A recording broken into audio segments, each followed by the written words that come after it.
Halo, selamat datang di video pembelajaran kimia. Kali ini kita akan membahas tentang pembuatan larutan penyangga. Baik, kita ulas sedikit ya tentang larutan penyangga terlebih dahulu.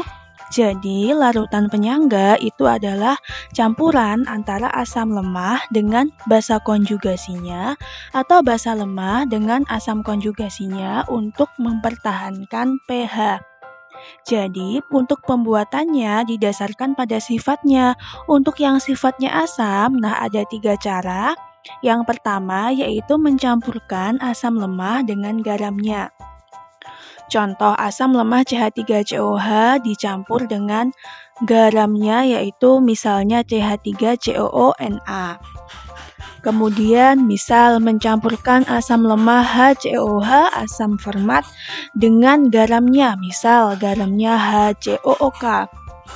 Atau bisa juga mencampurkan asam lemah HF, asam fluorida dengan garamnya, natrium fluorida.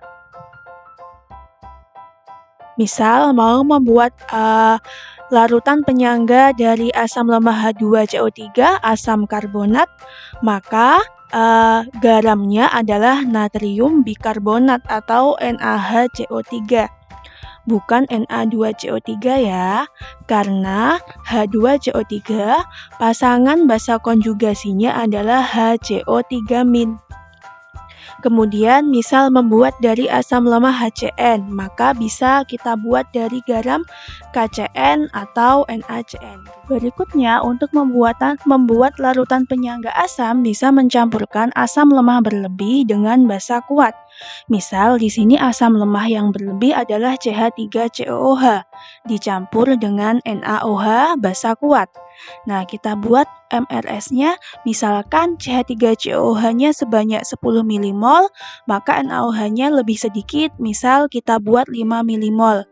Dengan demikian, banyaknya CH3COOH yang bereaksi, NaOH yang bereaksi adalah sama 5 milimol, dan CH3CONa, H2O yang dihasilkan sama-sama 5 milimol.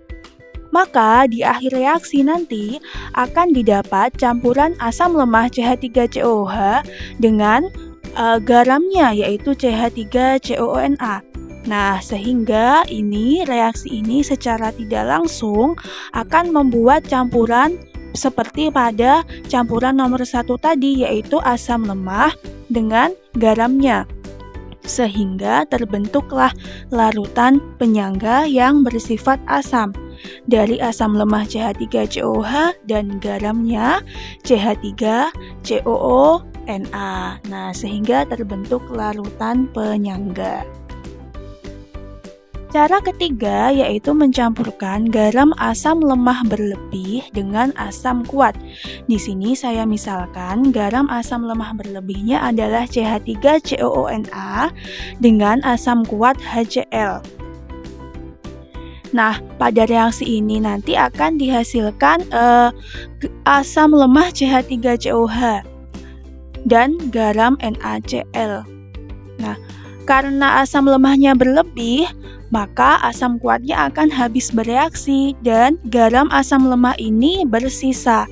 Sehingga sama seperti reaksi kedua, di akhir reaksi akan diperoleh campuran garam CH3COONa dan asam lemah CH3COOH, yang mana CH3COONa ini adalah garam dari CH3COOH yang mengandung basa konjugasinya, sehingga campuran ini juga akan membentuk yang namanya larutan penyangga.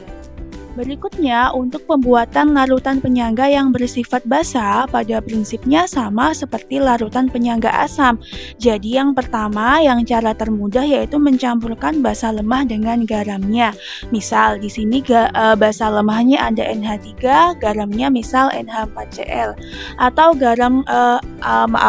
basa lemah NH3 dengan garamnya NH4Br. Nah, seperti itu.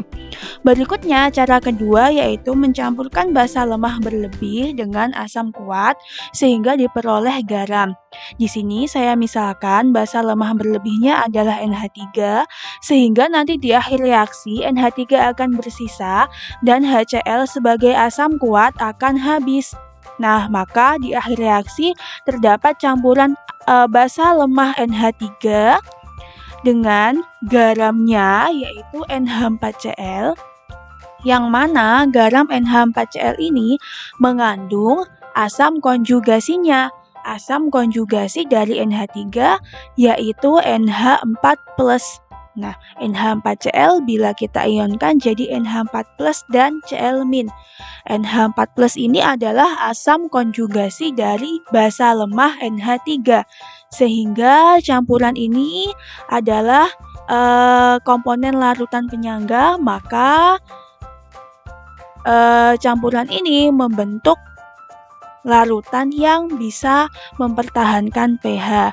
Bedakan ya dengan hidrolisis. Jadi kalau hidrolisis reaksinya akan habis bereaksi keduanya, baik basa lemahnya maupun asam kuatnya akan habis bereaksi.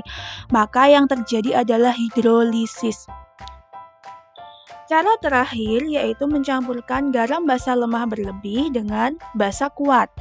Di sini misal garam basa lemahnya adalah NH4Cl yang akan bersisa dengan basa kuat NaOH yang akan habis. Reaksi ini akan menghasilkan NH4OH dan NaCl. Nah, maka di akhir reaksi dihasilkan campuran antara basa lemah NH4OH dengan garam yang mengandung garam yang mengandung asam konjugasinya yaitu garam NH4Cl, yang mana asam konjugasinya adalah NH4+. Nah, jadi seperti itu, sehingga campuran ini akan menghasilkan larutan penyangga yang bersifat basa. Nah, baik, demikian pembahasan tentang pembuatan larutan penyangga. Semoga bisa dipahami.